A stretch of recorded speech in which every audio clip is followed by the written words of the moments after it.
This podcast is brought to you by The Shift. It's story time! Hello and welcome back to the Storytime Podcast. My name is Claire.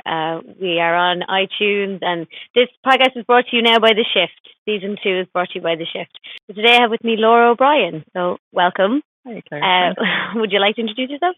Yeah, well, I'm Lora O'Brien. I'm an Irish Dree, which is the old Irish word for which druid would have come from, and pagan and witch, and I've kind of answered to a lot of different labels and titles through the years. I've been doing this for a long time. So. Yeah, so that's actually why I got in touch with you, or you got in touch with me, but it was a mutual getting in touch with.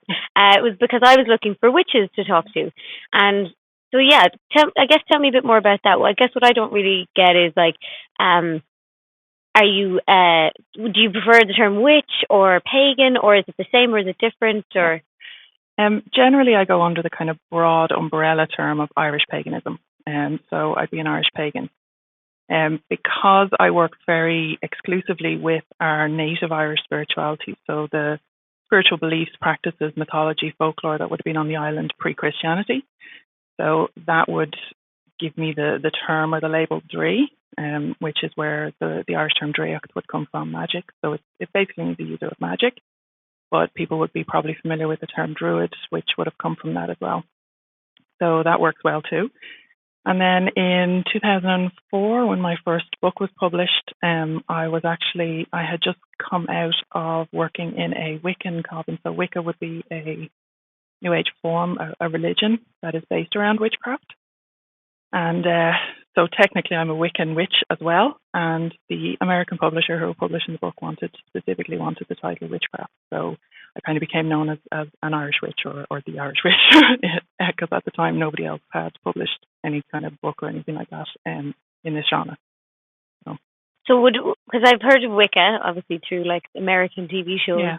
And most sort of, I suppose, famously by Buffy the Vampire Slayer, Willow, yeah. Willow the Wiccan. So I did not. Yeah, it's a religion. Wicca is a religion, yeah, specifically. And so is it tied with paganism or similar? Yeah, like paganism, or I suppose earth-based spirituality would be the broad general term. Paganism works too. Pagan just comes from basically country dweller was the original term paganus in the Latin, and it kind of meant everybody outside of Rome, really, or outside of the cities, and was kind of the country religion, the country spirituality. So that would be where the term originally came from. So it's a good kind of broad umbrella term, but within paganism there are a lot of different traditions, organizations, groups, individuals, different paths, we call them, that you could walk, all kind of like the way there's different types of Christians,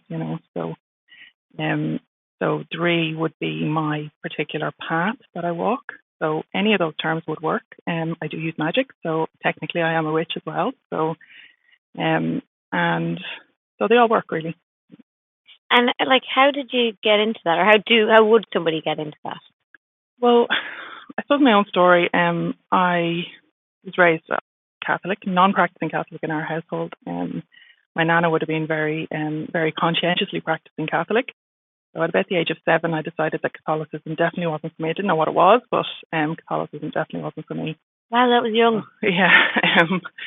I don't even know where that came from, because everybody I knew was Catholic, but it was a very, very strong feeling. I mean, I do believe in transmigration of souls and past lives and all that kind of stuff. So I believe there was probably something else going on there.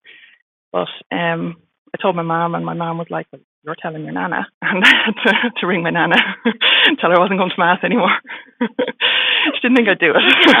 I know, right? So she didn't think I'd do it. She didn't think I'd have the guts to do it, but I did. I was very adamant about it. Felt very strongly that mostly the church, really. I actually think that the Catholic religion is beautiful, but I just knew that church organization was not for me, and I'm has borne that out very, very effectively. Really, those early choices were very good, I think. So I don't have anything to do with that organization, and don't recognize them as a church. But the religion is actually beautiful. The spiritual, the faith is lovely. I do believe, and is lot of magic in that too. The granny's going out and lighting the candles. Practically a spell right there. Every leaving cert season. Yeah.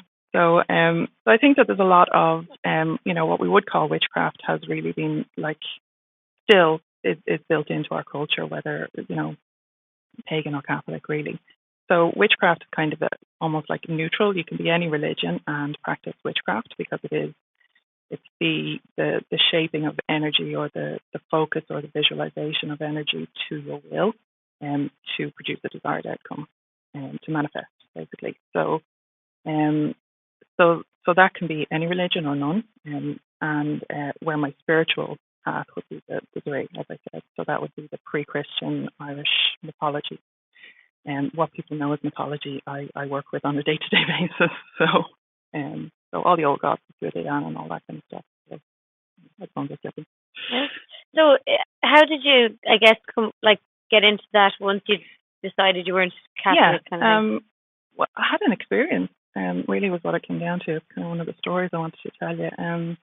I was between 14 and 15, somewhere. I was in third year, young for third year, but we had a religion teacher who was a bit of a hippie, typical kind of converted convent school out in Rushen, County Dublin, and there was an oratory in the middle of it. And for one of the religion classes, she took us into the oratory and decided that she was going to do a meditation with us.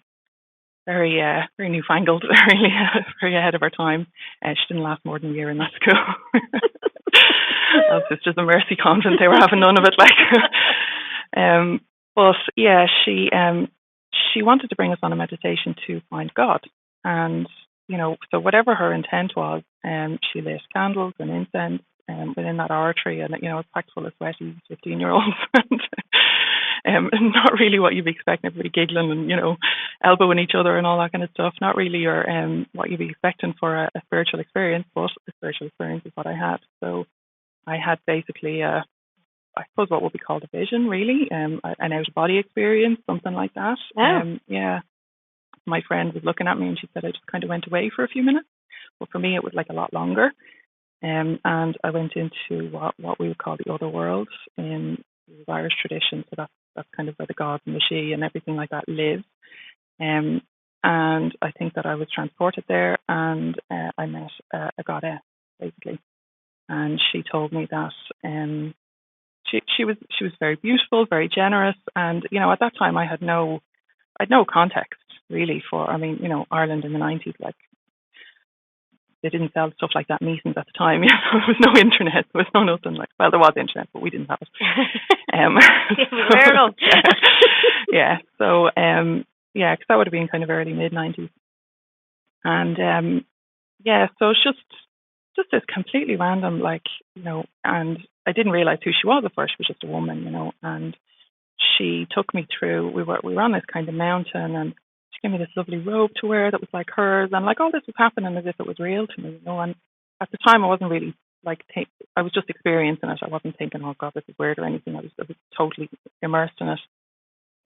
And she told me then that my entire life was down there, and we were looking down this mountain. I looked like Las Vegas at night time. It was all neon and kind of gaudy and carnival and everything. It was really, really strange looking. And she said that all my family and my friends and my whole life was down there, and that I had to go back there. And she basically packed me up, sent me on my way. And I started walking down, and just every step I was walking, I was feeling it was more and more kind of wrong, And when I went back, I turned around and I said, no, that's not for me. And I went back up to her, and it was obviously a very emotional experience. Yeah. It still affects me. And she embraced me, and it was indescribable. It was just, to talk about experiencing the divine, and it was the first time in my life I'd really I felt like I had been touched by a god, and I was like, God could be a woman, and understood her for a goddess, and came back then, and my friend was kind of looking at me like, what, Kate, if you're watching, she was looking at me like, what the hell happened? You went somewhere. And I said, yeah, and I was really kind of just trying to process then, because I was fully back then, trying to process, and could not make head nor tail of it.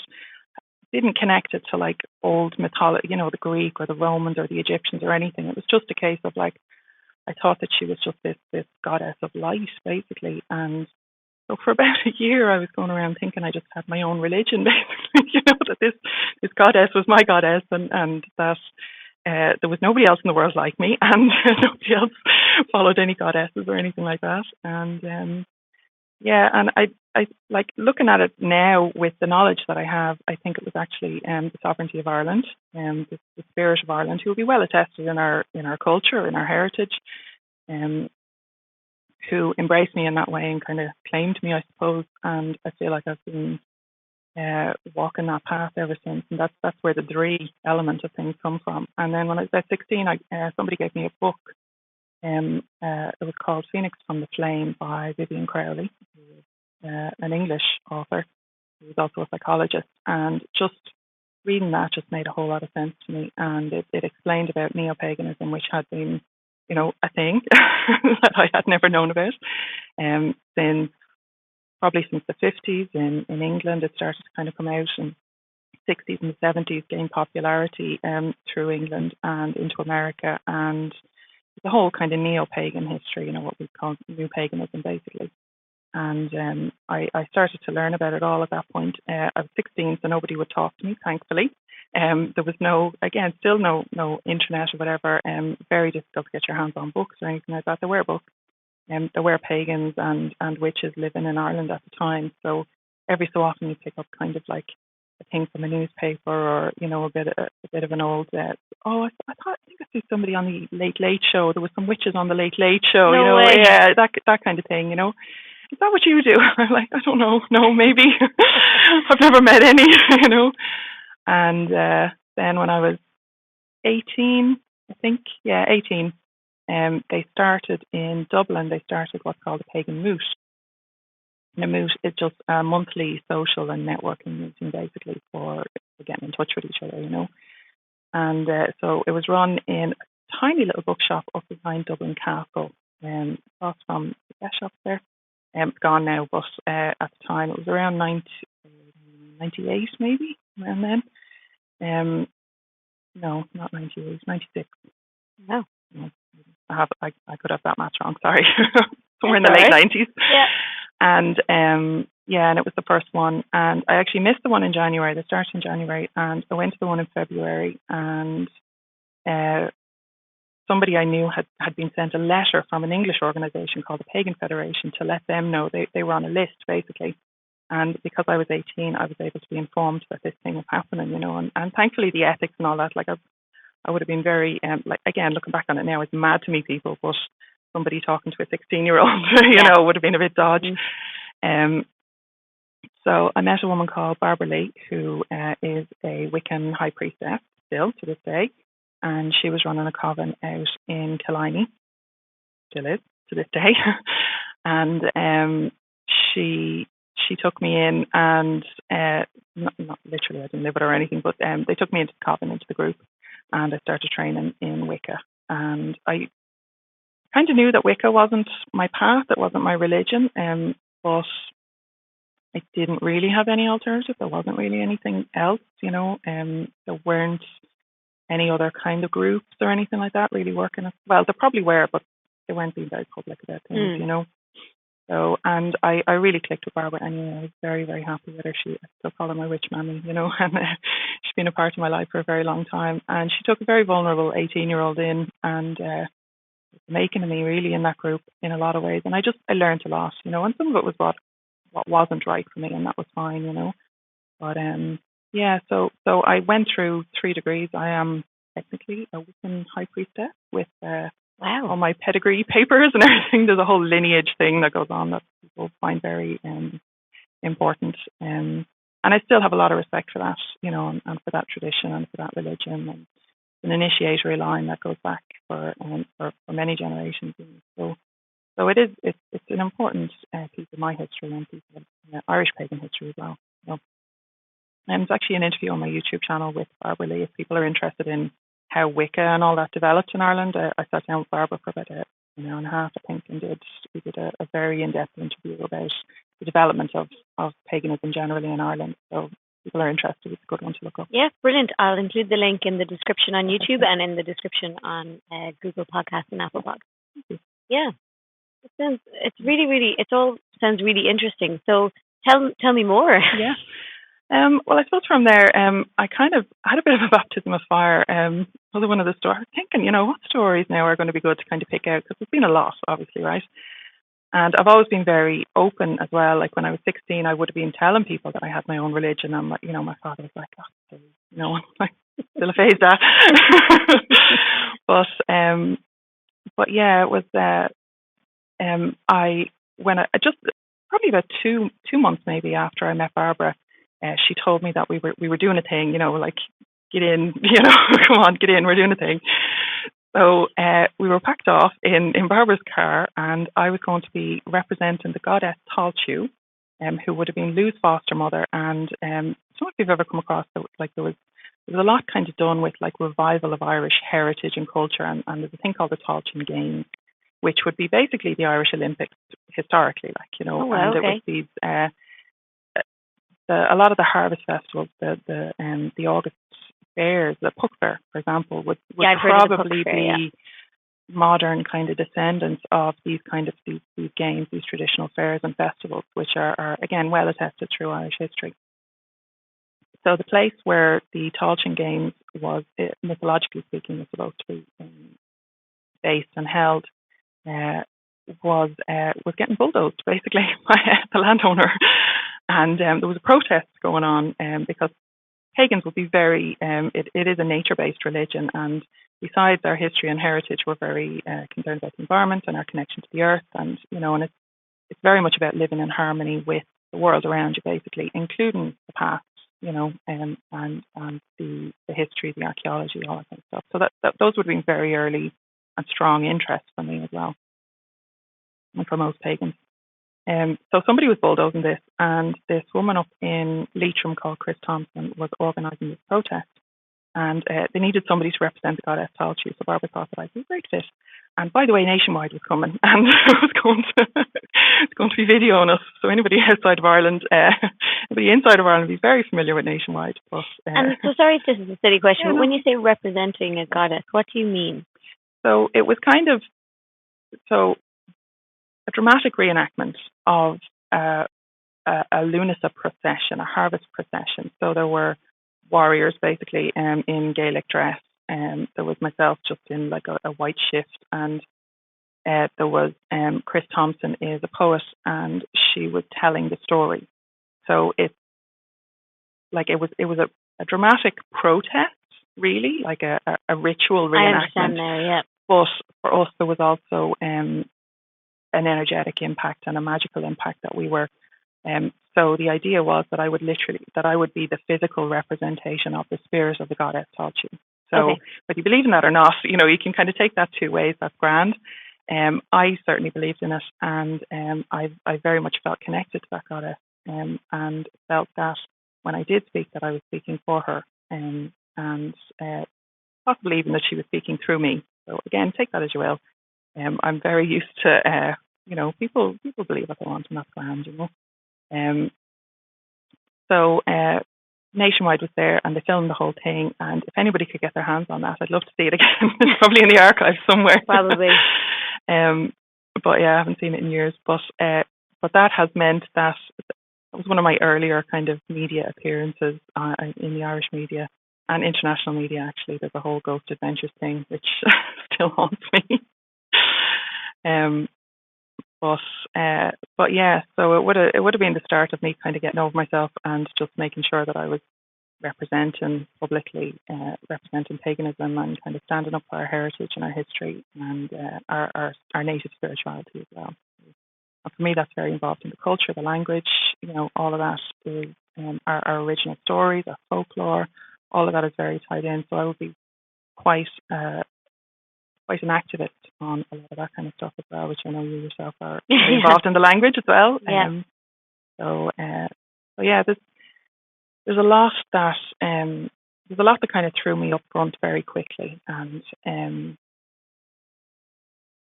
I started to started to, once the internet came around, then I started to like moderate various forums and be involved, and I started teaching online. And then around 2003, an American publisher, I was kind of half thinking about writing a beginner's witchcraft book, but they said that they were really interested in the Irish specific stuff.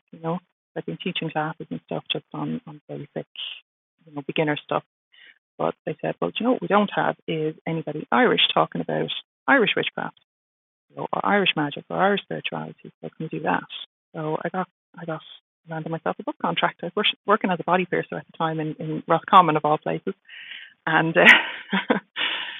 so at that point I'd left the Wiccan coven. I had moved to Roscommon and was running my own group, and was very much kind of getting into moving away from Wicca as a religion and getting into my path as a tree.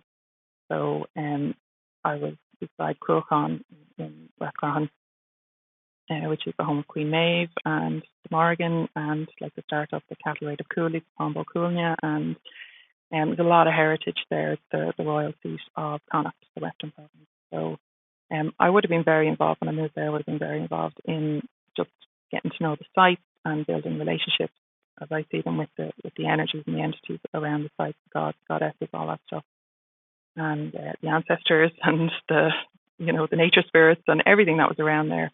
So I was pretty involved in all that, and they asked me to write this book. And I figured what wasn't available at the time was kind of like the book that I had needed 10 years before, basically. And there was nobody Irish doing anything. There was a lot of people writing on Celtic stuff, and cashing in, really. It was a big cash cow in the 90s.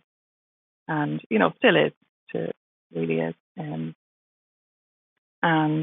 I, even at the time, I was just so sick of not Irish people telling me how to be Irish, how to practice Irish spirituality. And that is still happening to this day. I can share some of those stories with you too if you want. But yeah, it was the book that I needed 10 years ago, that maybe I wouldn't have gotten into Wicca, or maybe I wouldn't have, gone in a whole different direction, because I would have had resources, and I had no resources. So that was what I wanted to create.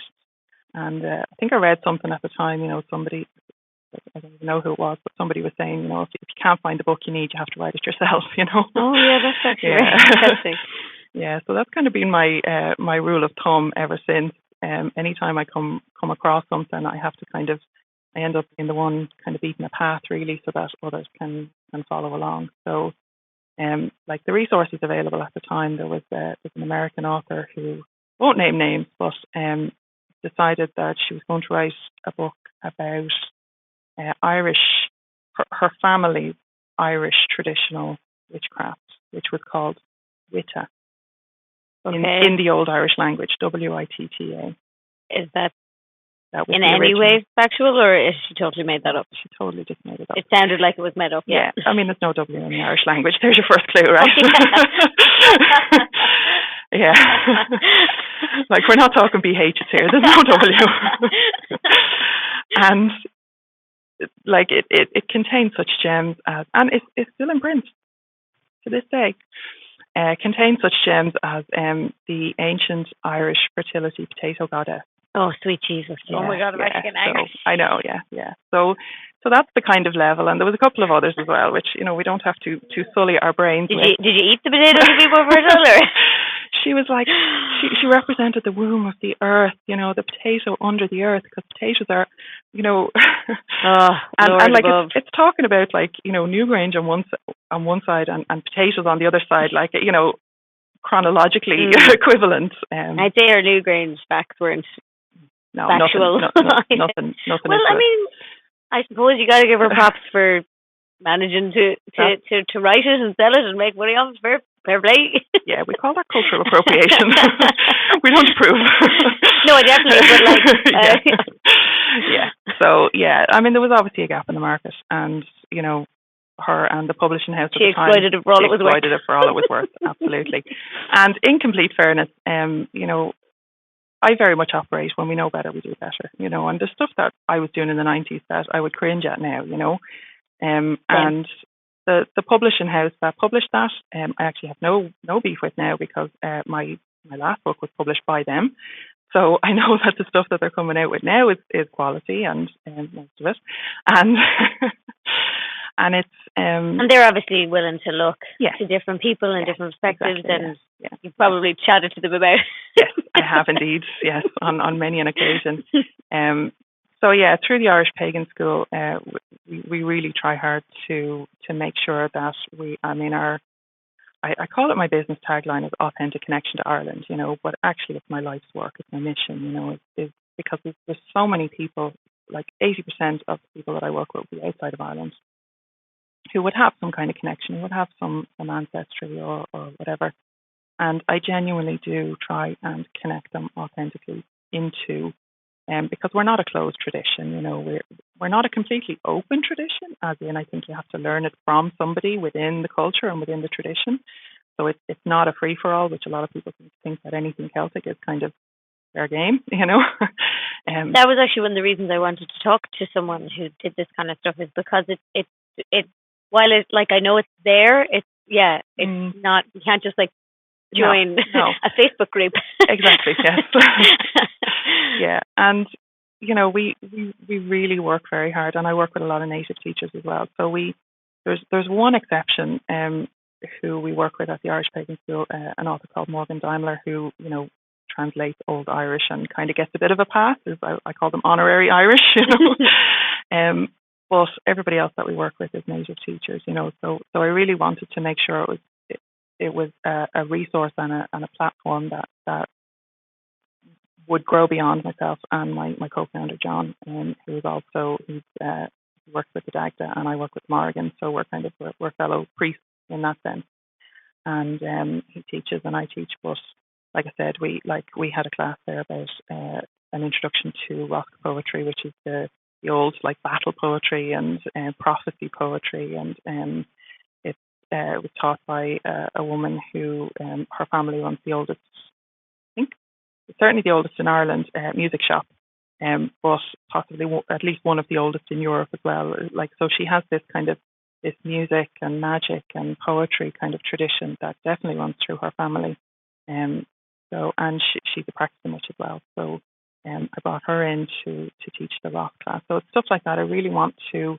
Irish people don't recognise our own worth and our own value, and we're really bad for that. So it's pretty much my mission. So not just to, service Americans who want to, and English and, people who want to kind of connect back. We definitely do that as well and give them those quality resources and quality education, because we are a school first and foremost. But my own personal mission is to really get Irish people back in touch with our culture and our heritage and our language, and because like a lot of the work I've done has been around healing the land and the post-colonial trauma that is in the land, is in the people, that I think is largely unrecognised still, and it's a big thing, it really is. And I think that our native spirituality certainly is an opportunity to connect back to stuff that's very healthy and very would be very healing for us. So, for anybody who's interested in that, I'm not trying to proselytize to anybody, I'm not trying to convert anybody, but it's just to give people options.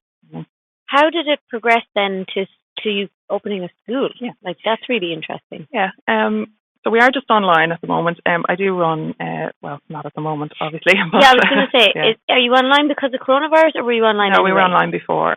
Like I said, because for accessibility. And actually, a big part of what we do is about accessibility, not just for location accessibility, but also for different abilities. So we'll be very careful and conscientious about providing like people learn in different ways. So all of our classes are in different formats. There's video, audio, and transcripts, that kind of thing as well. So PDF downloads, just to try and make things as accessible as possible for people. And so yeah, we were online first, way before this. We were already set up, I suppose, in a good position, for teaching. But we also, I've spoken internationally and run workshops nationally for many, many years as well. So travelled Italy, America, various parts of America, and a lot through England and Ireland as well. So it's kind of it's a mix of both. But obviously, when you're teaching in Ireland, you're geographically limited as well, and it's much more difficult for people to travel to. Yeah. So how I kind of bridged that gap really was when I moved to Roscommon. I started working as a tour guide in the Heritage Centre in Tulsk in County Roscommon, so the Roscommon Heritage Centre.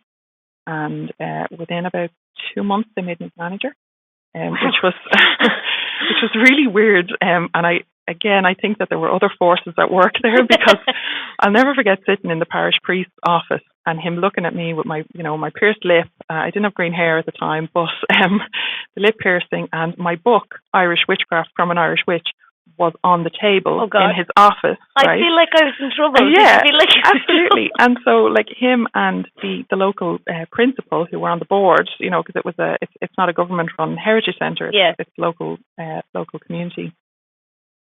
So I'm kind of sitting there, kind of called in. I thought I was in trouble, and then they asked me to go for the manager's position, and I was like, why?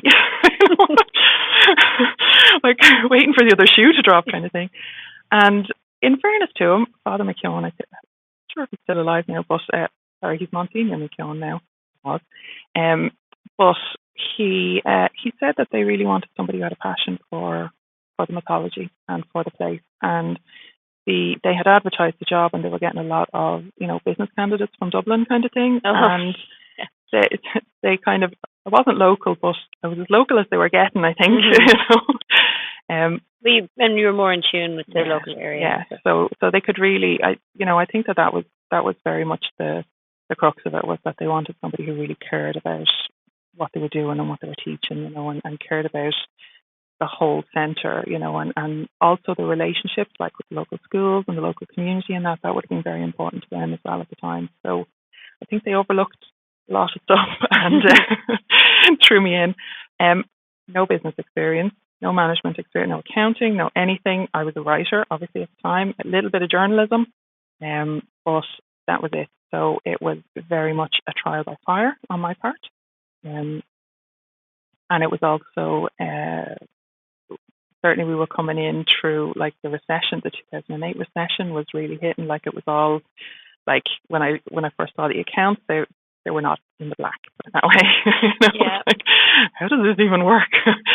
So it was a long process to try and kind of, but it was very much a labour of love for me. And obviously having that spiritual interest and that spiritual commitment in what became a priesthood for me, really, was very instrumental. And then when people were coming to get their guided tours, some of them were just there for tourism, but like Roscommon was not exactly a hotspot for tourism, And thankfully it's a bit better now. And I definitely was instrumental in that, in some small part at least. But at the time, the only people who were really showing up were basically people who were really, really into the academics and the scholarship, or people who had a spiritual interest and were coming on a spiritual pilgrimage effectively. And I'll never forget, one of the first, what I would call spiritual tourists that I encountered was a Japanese, tiny, maybe at that size, tiny Japanese woman. And she came in and she said she wanted the tour of the centre, and then she was going to go and walk the site. And the Rathcroghan complex, for anybody who's not familiar, is spread over about 2.5 miles square. There's about there's hundreds of sites, but I think 60 odd of them are classed as national monuments. So there's a lot to see, right? And she showed up at 9 o'clock in the morning as soon as we opened our doors, and then she went off walking. And she showed up back again at like 5 p.m. and had loads of questions for me about the cave that's up there, and about the goddess Morrigan and Queen Maeve and the Tuatha Danann, and just all sorts of stuff. She was mad for it. So I actually ended up sitting with her for a couple of hours after the centre closed, and just making sure that she kind of got what she needed, and because it really was she'd been saving for that for a long time, and all that kind of stuff. So it's a real kind of eye opener for me in the the value of the work that I could give that just went beyond the tourism. She would she would have viewed that as a life-changing experience for her. And I honestly can't even count the amount of times that's happened since then. So getting in with, with that kind of tourism and being that kind of guide, and being in effectively a guardian relationship with the sites and the spirits up there, was really that kind of bridge for me to education, to really kind of teaching people. And one of the first, when I started working with the Irish goddess Morrigan, one of the first things that she charged me with was to get real information out there. And I was like, a lot of shit. Sorry, I don't know if I can curse, but there's a lot of crap out there. And like that, that was what she wanted. That was what she wanted from me. So that's been my life's work really ever since. And that came with working with, school tours, primary schools, secondary schools from all over the country. We did a lot of living history, which is, dressing up, battle reenactment, teaching kids how to fight with spears. I ran an after-school club, a living history club after school for the local community for a couple of years. And there is nothing like seeing kids getting into their heritage like that, and really getting into it, and it, when you start talking to them about stuff, they kind of glaze over a little bit, but when they're doing it, it's a whole different thing, So a lot of that would have shaped my own spirituality. And even though it was kind of like, obviously I wasn't bringing spirituality in with the kids or anything like that, I kept very clear boundaries professionally, of course. But all the time it was shaping, how I was able to kind of communicate with people and talk to people. So once I left that job, I was working as a journalist. I was working as a business journalist, right, for Let's Be Independent and various Irish newspapers and, proper LinkedIn profile and everything. And that was my kind of like pay the bills work, while my spiritual stuff was kind of my passion, my hobby, all that kind of, So I was running my own business basically from then, from about 2013. And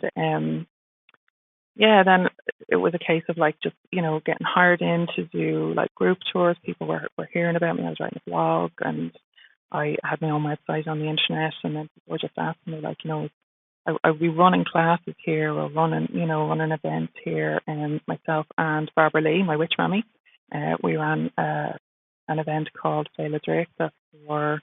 I've heard of Féile Dréachta. Actually, I think I was looking it up actually for. Because when I was trying to look for stuff to do, and it's no longer. No, happening. We ran it from 2003 till. Did we finish?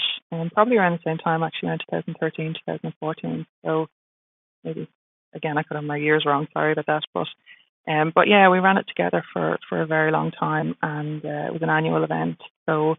One of the most common things I get, is people emailing me, is there any way to do this online? Like, or are you going to record them? Are you going to? That's mad. I can't believe you started that. That's brilliant. Yeah. So that was us.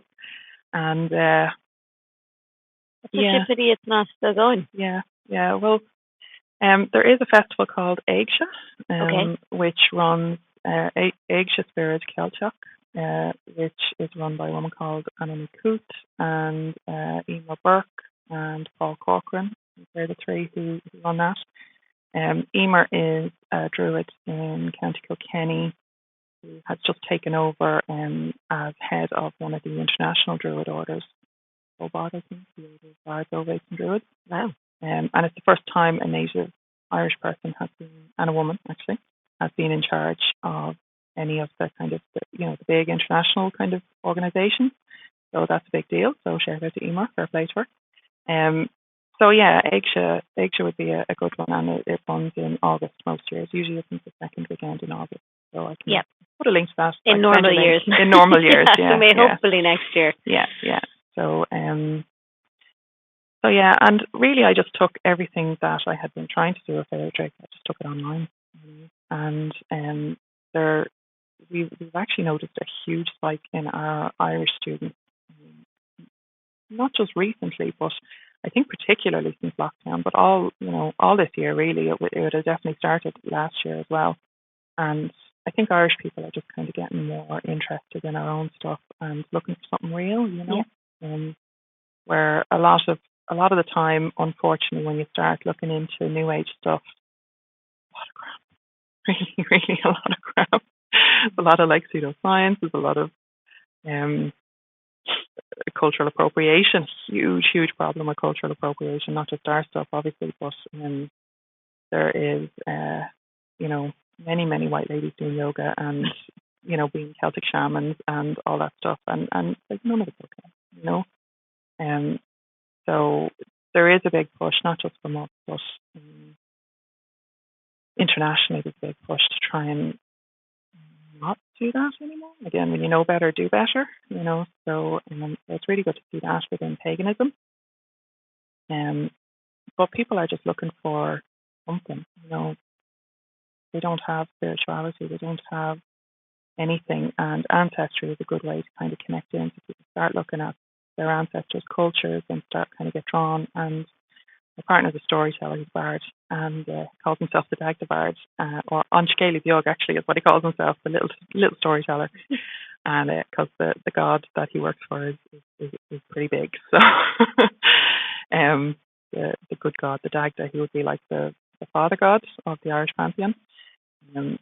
So he just started telling the stories, and that is, that's a really kind of gentle way in for people. And there's a lot of people who aren't pagan who, support him on Patreon and follow his stories, who write the blog and that kind of thing. Wow, really? I must put the link to that as well. Yeah, we share it all. I'll send you a whole links list.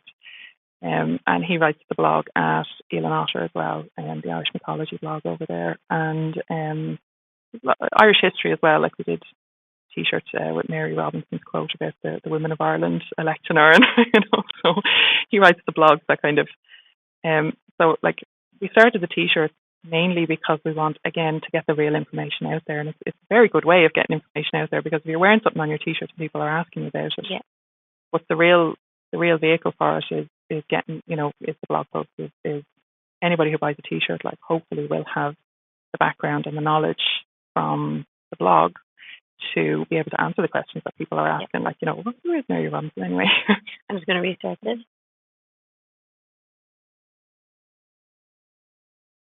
But yeah, so could you explain a little bit more, like, what you mean about the T-shirts and what's on the T-shirts?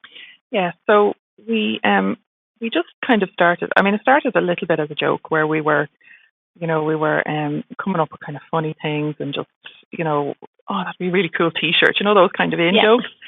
And I was kind of looking at it, I was like, well, why don't we put it on T-shirts? Like, because it is a very good vehicle for getting information out there. And like I said, that's what I've been charged with, that kind of authentic connection, real information, real education. So if we get T-shirts out there that are going to get people thinking and talking, and then the people who are wearing the T-shirts will hopefully have read the blogs and be able to answer those questions about those, those gods or the Irish history stuff, and all that.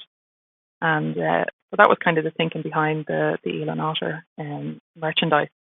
So really, like, it's a sneaky way of getting a little bit more education in, in a very digestible format for people. And so what is on the T-shirt with Mary Robinson? I'm going to get the quote wrong now, but she basically said that the women of Ireland,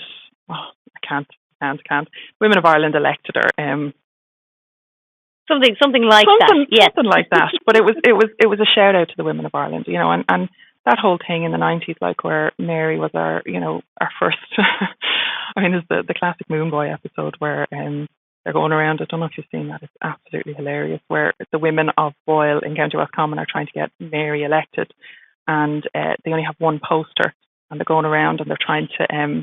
Every night they go out to put Velcro on the back of the poster, and every night they go around and move the poster around, and they're trying to get funding, and it's like, we want to get non-Velcro Marys, So it really kind of spoke to me when I saw the quote, and I'm really sorry I can't remember the quote, but it really spoke to me when I saw the quote about how the women, like, it really kind of triggered that memory of how the women really did kind of come out and rally around her, and stand up. And I think that our Irish activism it didn't start there, but it certainly continued from there. And our grassroots activism, and we've seen so much change in Ireland in the last 20 years, 10 years really, with celibate, like marriage equality and the divorce referendum, repealing the 8th, all that stuff.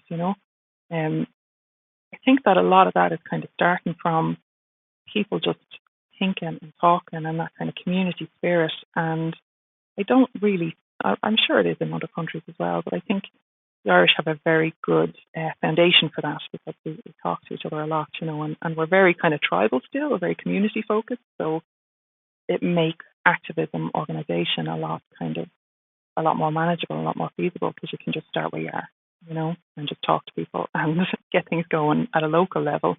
And we're used to working at a local level, and then it kind of grows from there. So I think we've seen the fruits of that really in recent years. But, Mary Robinson, I would definitely pinpoint as being instrumental in that as well, so. Sorry, just to go back to what we were talking about there. You mentioned John and he's a storyteller, and you mentioned that he works for God. So for what does that mean for the rest of us? Yeah, so you don't have to be, when you're a pagan, you don't have to be dedicated to any particular god. Some people would believe in, like I said, paganism is a very, very broad umbrella, and there's a myriad of different beliefs in it. And there's a couple of basic blog posts and stuff on my blog, LoraO'Brien.ie, or videos over on my YouTube channel. If people really want to kind of dig into what paganism is generally, but within that kind of that myriad of different paths and choices, you can choose to develop a relationship with a specific deity. Or multiple deities if you want to. And we would see that as within our Irish spirituality, our Irish paganism, we would see that as quite functional relationship in that we literally work for them. So they tell us what to do and we do it basically. And so we would be in regular communication with our deities as well. That was going to be my next question. Yeah. So I would have a daily practice where we keep altars, which is a bookshelf basically. It's nothing fancy, it's nothing mad. Well, I mean, it might be mad to some people, but that there's things on that altar that just represent the deity. So for myself, crow imagery would be very much associated with the Morrigan, who is a goddess of, she's often said to be a goddess of battle or war, and she is, but she's really a goddess of change and prophecy, and she would have been very very instrumental in things like the Tándal Cúailnge and through Lora O'Brien, where the two of the Danan were fighting the Firbolg and then the Fomorians in two battles called Cathmachura, which is confusing, but they're both Cathmachura 1 and Cathmachura 2, and so there's basically kind of warring tribes happening, and this is our mythology, and this is basically our the Irish don't have a creation myth. We have what's called Lora O'Brien, which is the Book of Invasion. Wow. Yeah. Or technically, I think it translates as the Book of the Taking of Ireland, which is basically the history of people coming in and people going off, and to this day, that's us. We immigrate, we emigrate, and there's people coming in and coming off, and that is our history. And it's one of the reasons I have to really extra shake my head at a lot of the kind of racism and stuff that we see in Ireland now about immigration, because and people get very kind of pure Irish and Ireland for the Irish, and I'm like, you do not know your history at all. There is nothing purer than immigration and emigration when it comes to Irish history. So that goddess would be very would feature very strongly for me. And so you'd have items on the altar that would be representational, and maybe like a little cup for offerings, and you'd pour maybe some wine or even some water or something, just to kind of say a prayer, maybe like some incense, like a candle, those kind of things. So it's just kind of touch and base. And then I would have a meditation practice where I kind of open myself up basically to receive communication. And sometimes that communication comes in the form of impressions or kind of intuitions, or just being kind of pushed or pulled in a certain direction, and you just kind of get a bit of a knowing that, okay, well, that's what I'm supposed to do. And sometimes it would incorporate, like, if I had a specific question, and I might use a divination tool like the Om, which is the old Irish form of writing. So that would be some people use like tarot cards, that kind of thing, to try and get a specific answer or response, and kind of channel it through that. And then there's also what I would call a journeying practice, which is kind of like an intense form of guided meditation, except I self-guide, but I guide other people, which takes me through a process where I enter the other world and enter that altered kind of state of mind or trance state where I journey to the other world and can interact then with the deity face to face, basically. And where does the magic come into it, or is that part of it? That's all part of it. Traveling, so like that. Depending on what you're doing or what you want to do, like I would have my own kind of practice would be very, like I said, very functional, very very day to day stuff. Like some people kind of go in for big dramatic rituals, and there's seasonal festivals that I definitely follow, and the different cycles of the year and the moon cycles, and that would all be very important. So that would be marked as part of my own calendars and that. But most of my practice would be just on the daily. So, if I'm kind of passing by of the morning, like for example, the witchcraft side of things specifically, which, as I said, can happen with or without religion, or spiritual practice or anything like that.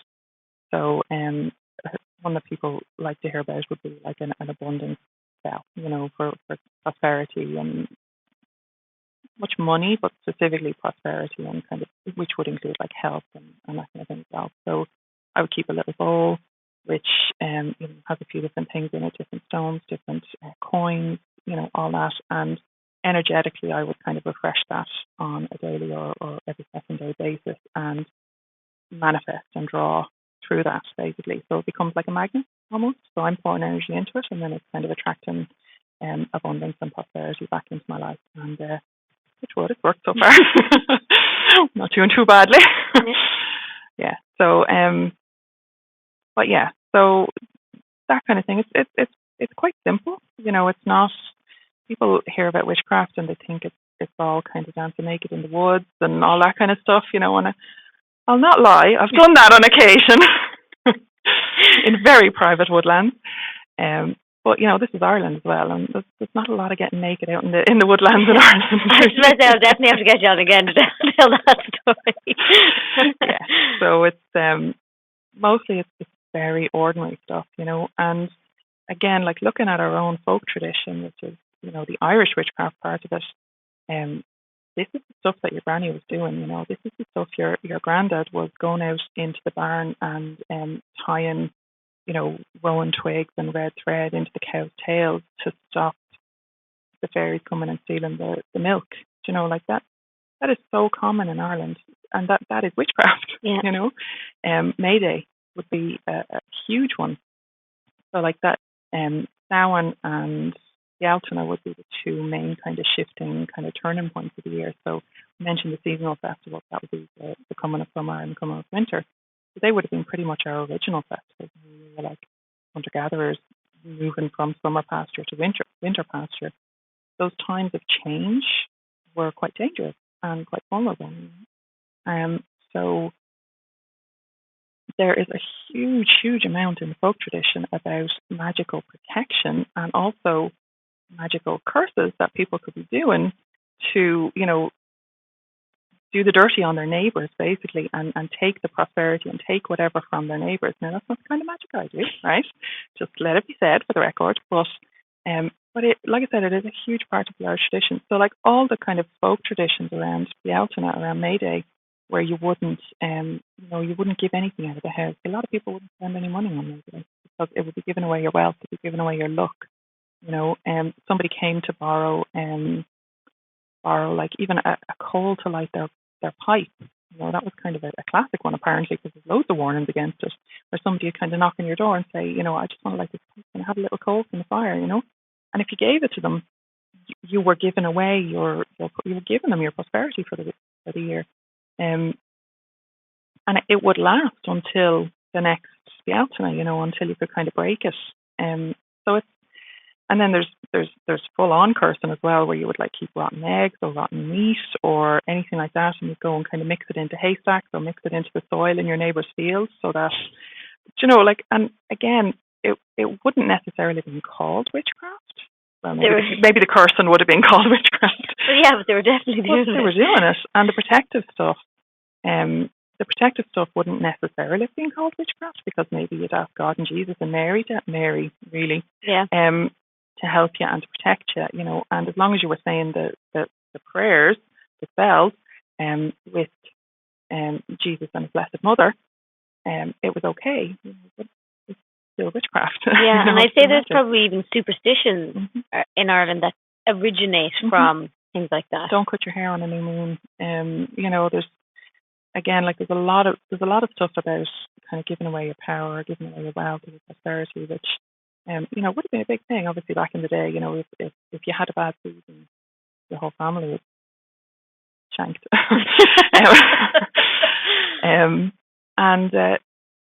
So like those kind of protective magics would have been very, very common. And there's a huge amount of it on record.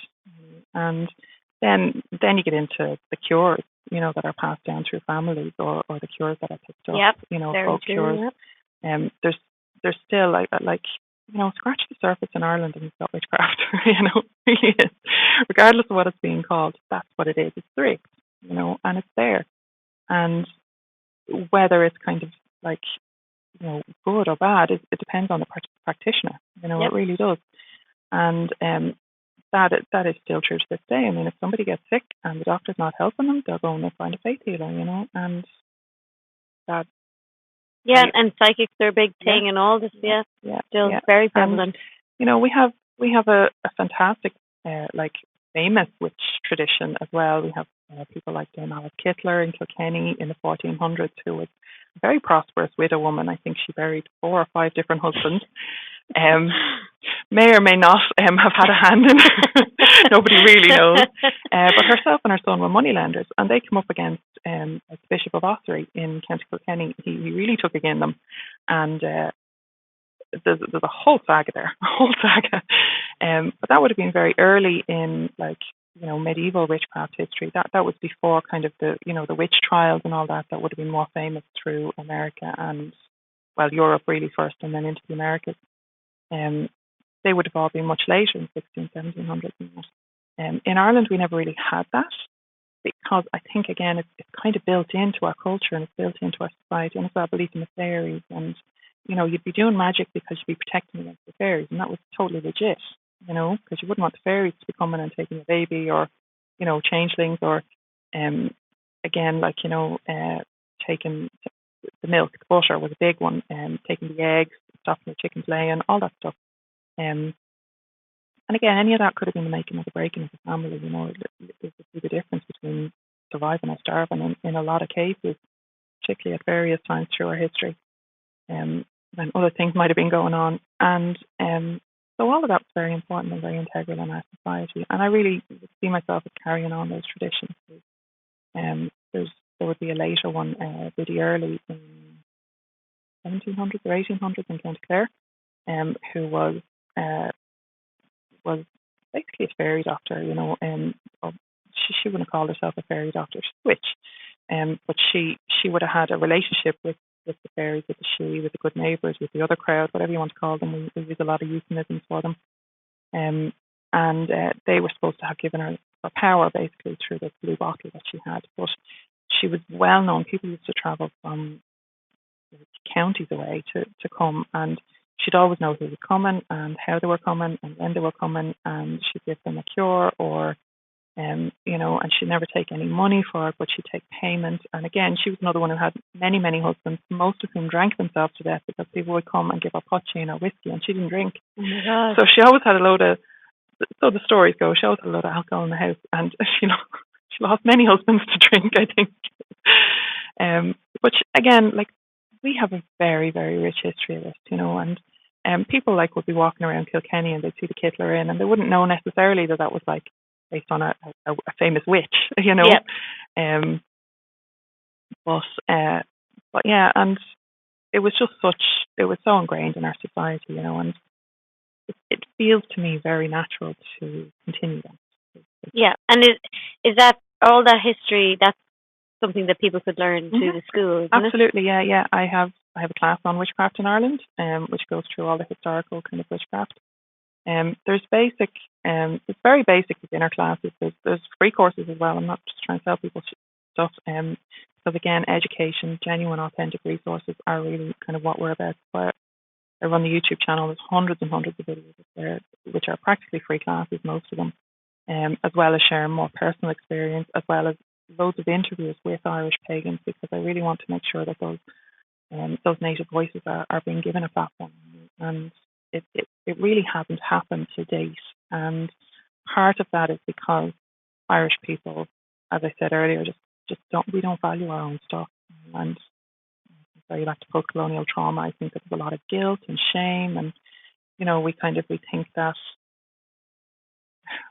it's uncivilized, which is not our terminology. It's something that was put on us, and it's that carries down through ancestral lines, and people wouldn't consciously be thinking that that's how they're feeling. But like every time I hear somebody tell me that, oh, the Irish language is stupid, and it's taught so badly in school, and they blame the teachers and they blame everything. And it's so common, and I'm not saying that's not the case, obviously it is, but what I'm feeling from that is this underlying trauma, really, which, and like some of it's classes, because, it was, it became a very upper class thing to be able to, have the resources to go and learn Irish and go to Gael talks and all that kind of stuff. So it's such a complicated relationship we have with our own stuff, and I really want to kind of make sure that those resources are there. So that's one of the main reasons I started teaching online, just to, like, there'd be very few Irish people who would, if I was running a workshop, unless they were already identifying as pagans, that they would kind of show up on my doorstep, where if they're just reading a blog post or watching a YouTube video and then they kind of get a bit interested and, oh, that actually makes a lot of sense, and it doesn't have to be under the kind of paganism or witchcraft label. It's just talking about our stuff, in a healthy way, in an engaged way, in a connected way, in a way that makes sense.